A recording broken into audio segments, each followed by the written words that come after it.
جزاک اللہ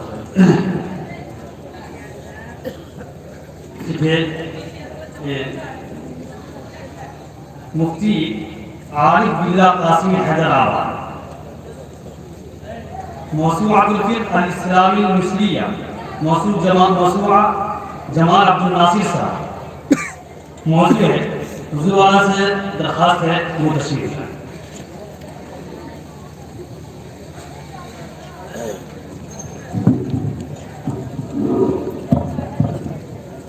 السلام علیکم ورحمۃ اللہ وبرکاتہ۔ الحمد للہ رب العالمین والصلاۃ والسلام علی سید الانبیاء والمرسلین وعلی آلہ وصحبہ اجمعین ومن تبعہم بإحسان الی یوم الدین۔ مقالہ طویل ہے اور اس کے تمام حصوں کو پڑھنا وقت طلب ہے، اس لیے بعض اقتباسات بعض اہم باتوں کی طرف حضرات کی توجہ چاہوں گا۔ تمام تمہیدی باتوں کو چھوڑتے ہوئے یہ ذہن میں رکھیں کہ فقہ اسلامی کی افادیت کو عام کرنے اور اس سے استفادے کو آسان بنانے کی خاطر جو مختلف نوع کوششیں ہوئیں ان میں یہ کوششیں بہت اہمیت کی حامل ہیں۔ نمبر 1، جدید قانونی طرز کے مطابق فقہ اسلامی کی ترتیب و تدریب، جس کی کوشش عہد عثمانی میں ہوئی اور مجلد الاحکام العدلیہ اس طرز پر تصنیف کی گئی۔ نمبر 2، قواعد فقہیہ اور مقاصد الشریعہ کا احیاء۔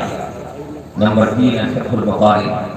میں نے تمام کتابوں کا نام لکھا ہے لیکن اختصار کی وجہ سے سب کو چھوڑ رہا ہوں۔ نمبر 4، فقہ اصول فقہ کی تاریخ اور جامع تعارف پر مبنی کتابوں کی ترتیب۔ نمبر 5، مذاہب اربعہ کا مفصل تعارف تاکہ عصر حاضر میں نئے مسائل کے حل کے لیے مذاہب اربعہ سے استفادہ کیا جا سکے۔ متفرق فتاویٰ کی فقہی ابواب پر ترتیب، اسی طریقے سے جو اصل میرے موضوع سے متعلق ہے یعنی فقہی موضوعات اور انسائکلوپیڈیاز کی تیاری، یعنی دیگر فنون کی طرف فقہی ذخیرے کی موضوعاتی انداز میں ترتیب تاکہ فقہ اسلامی سے اس شخص کے لیے بھی استفادہ آسان ہو جسے فقہی مسائل اور ابواب کی ترتیب کا علم نہیں ہے اور اسے فقہی کتابوں سے ممارست نہیں ہے۔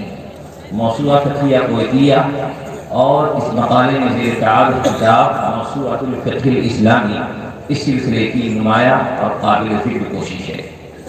سب سے پہلے یہ سمجھیں کہ یہ موسوعہ کا لفظ اہل علم کے جانتے ہی ہیں کہ انسائکلوپیڈیا کا متعارف ہے اس جامع تصنیف کو کہتے ہیں جس میں معاہدی کے چند یا ایک یا تمام موضوعات کی مکمل معلومات حروف تحقیق کے مطابق جمع کی گئی ہوں۔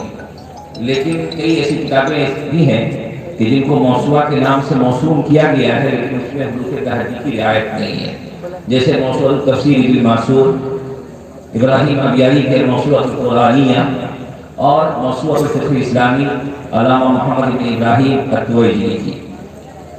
لیکن عصر حاضر میں فن سے استفادے کو آسان بنانے کے رجحان نے جس موسوعہ کو متعارف کرایا ہے وہ موسوعہ دراصل وہ موسوعہ ہے جس کی ترتیب الف بائی ہے، یعنی حروف تحقیق پر اسے مرتب کیا گیا ہو، کیونکہ اس کی وجہ سے اس فن سے استفادہ آسان ہو جاتا ہے، کم محنت میں مطلوبہ معلومات پر جلد رسائی ہو جاتی ہے اور فن سے کامل واقفیت و ممارست کے بغیر بھی اس فن کے فروع و مصطلحات سے واقفیت معمولی کوششوں میں سے حاصل ہو جاتی ہے۔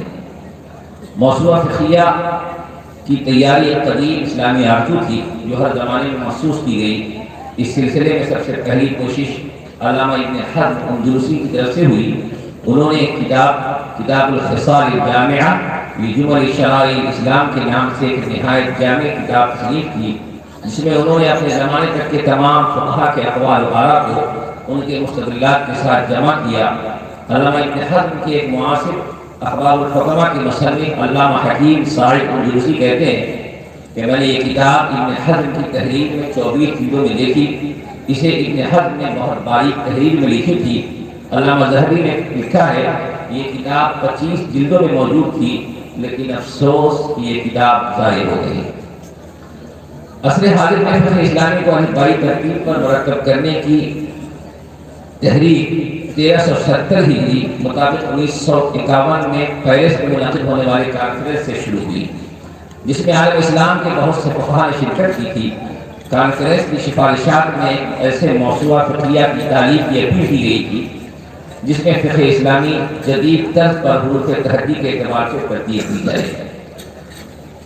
پیرس کی کانفرنس کی اپیل اور سفارش پر لبیک کہتے ہوئے فقہی موضوعات ترتیب دینے پر مشہور فقیہ اور ممتاز مفکر ڈاکٹر مصطفیٰ سبائی نے توجہ دی اور دمشق یونیورسٹی میں کلیت الشریعہ کا قیام عمل میں آیا، وہ اس کے صدر بنے اور انہوں نے ایک ضخیم فقہی موضوع تیار کرنے کا منصوبہ حکومت شام کے سامنے پیش کیا، جسے حکومت نے منظور کیا اور عالم عرب کے ممتاز محققین پر ایک مشتمل ایک کمیٹی تشکیل دی۔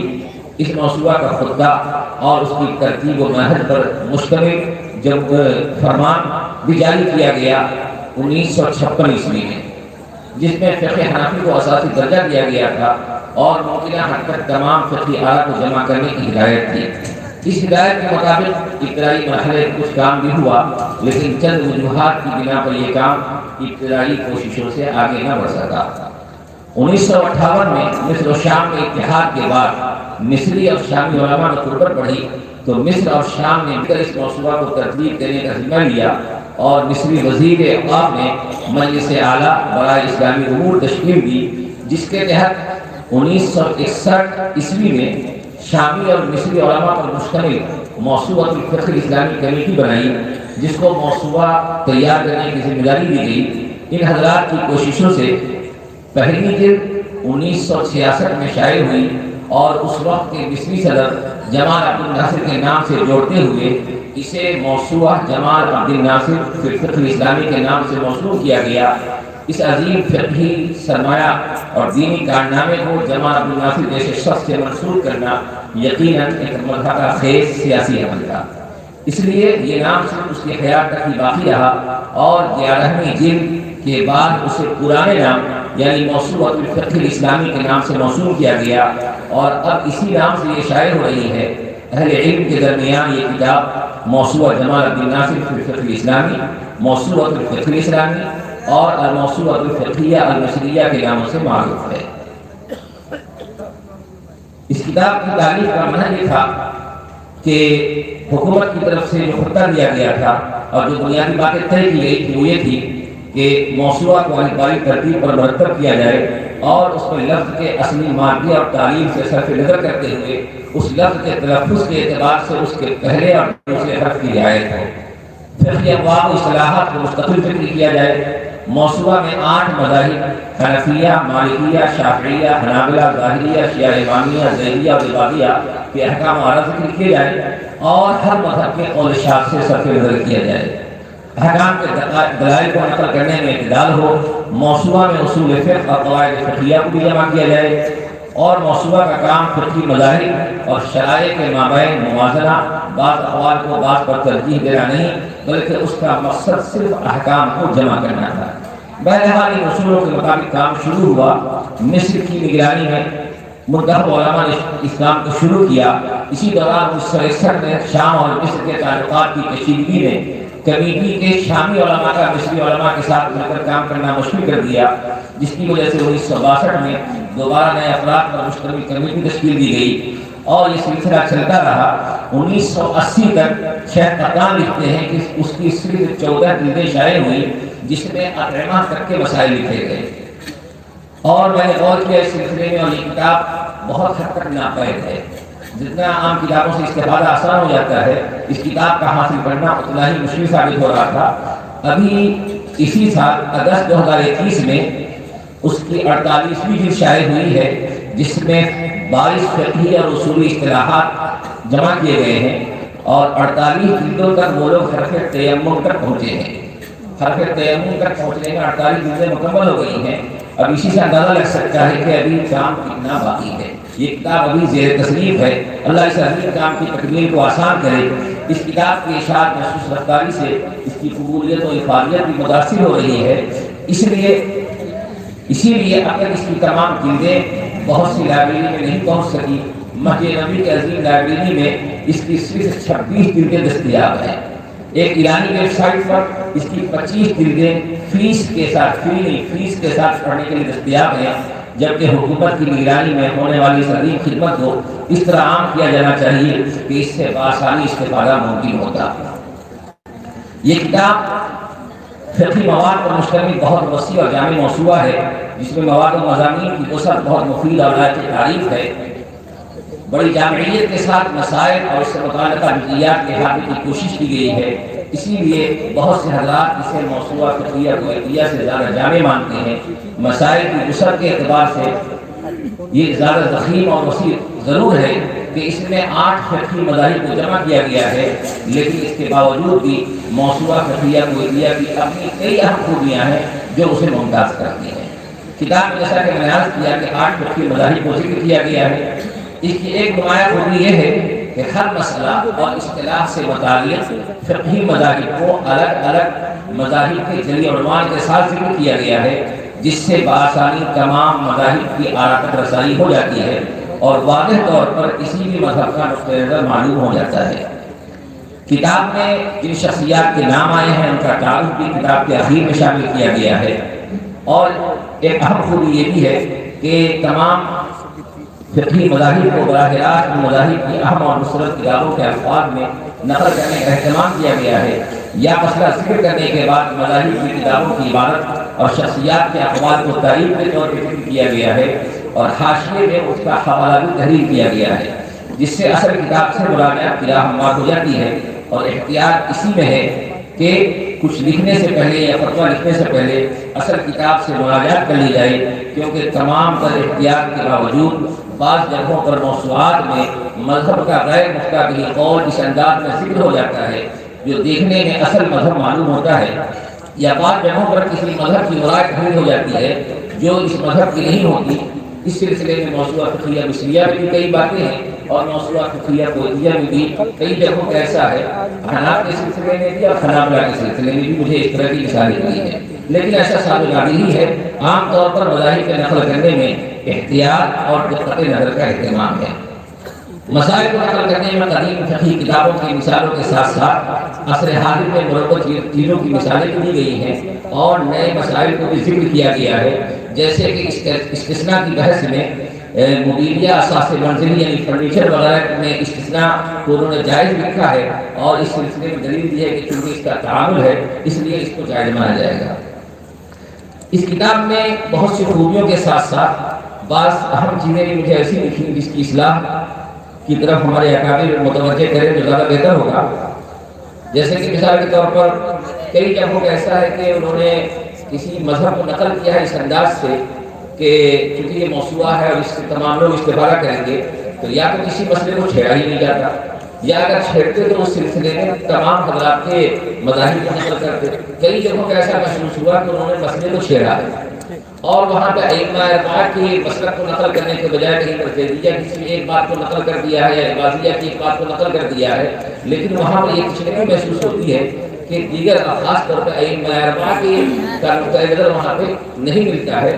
شاید ہو سکتا ہے کہ اس کو کسی دوسرے عنوان کے لیے انہوں نے چھوڑا ہو۔ اگر واقعی ایسا ہے تو پھر دوسرے مذاہب کی ان باتوں کو بھی وہاں پر نقل کرنے سے گریز کیا جاتا، تاکہ کسی قسم کا کوئی اشتباہ محسوس نہ ہوتا اور کوئی تشنگی محسوس نہ ہوتی۔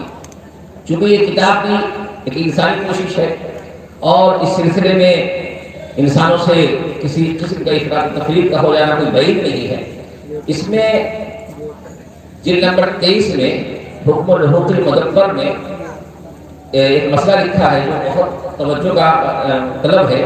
اس میں علامہ ابن حزم کی رائے ہے کہ ہندوستان، چین اور دیگر علاقوں میں رہنے والے مسلمانوں کے حوالے سے کہ وہ ان ممالک میں رہنے والوں کی انہوں نے تکفیر کی ہے، اور محلہ کی یہ بات پوری تفصیل سے نقل کیا ہے۔ اس سلسلے میں انصاف کا تقاضا یہ تھا کہ یا تو محلہ کی اس عبارت کو نقل نہ کرتے، یا محلہ کی اس عبارت کو نقل کر رہے تھے تو پھر اپنے دیگر اکابر نے، خاص طور پر ائمہ اربعہ کے حضرات نے جو اس کا جواب دیا ہے اس کو بھی وہاں پہ نقل کر دیتے، تو پھر ابن حزم کی اس رائے کی سے جو ایک وہم پیدا ہو رہا ہے اس کا ازالہ ہو جاتا ہے۔ اسی طریقے سے اس کتاب کے مقدمے میں 2 باتیں بڑی عجیب لکھی ہوئی ہیں، خاص طور پر 2 بڑے مصنف کے بارے میں لکھا ہے کہ انہوں نے فلاں مصنف کی کتاب کو اپنے نام سے شائع کر لیا، اور بہت اچھے الفاظ میں نہیں، نامناسب الفاظ میں لکھا ہے کہ انہوں نے فلاں مصنف کی کتاب کو بس نام کتاب کا نام بدل کر کے اپنے نام سے شائع کر لیا. میں سمجھتا ہوں کہ شاید لکھنے والوں سے یہ سب ہو گیا. انہوں نے کتاب کی تمام صفحات کا شاید موازنہ نہیں کیا, مقابلہ نہیں کیا. جیسے کہ مثال کے طور پر علامہ علاء الدین طرابلسی کے بارے میں لکھا ہے کہ انہوں نے ابن فرحون کی کتاب تبصرۃ الحکام میں بعض مقامات پر جزوی تبدیلی کر کے معین الحکام کا نام دے دیا اور اسے اپنے نام سے شائع کر دیا. حقیقت یہ ہے کہ ان دونوں کتابوں کے مطالعے کے بعد یہ بات درست معلوم نہیں ہوتی ہے.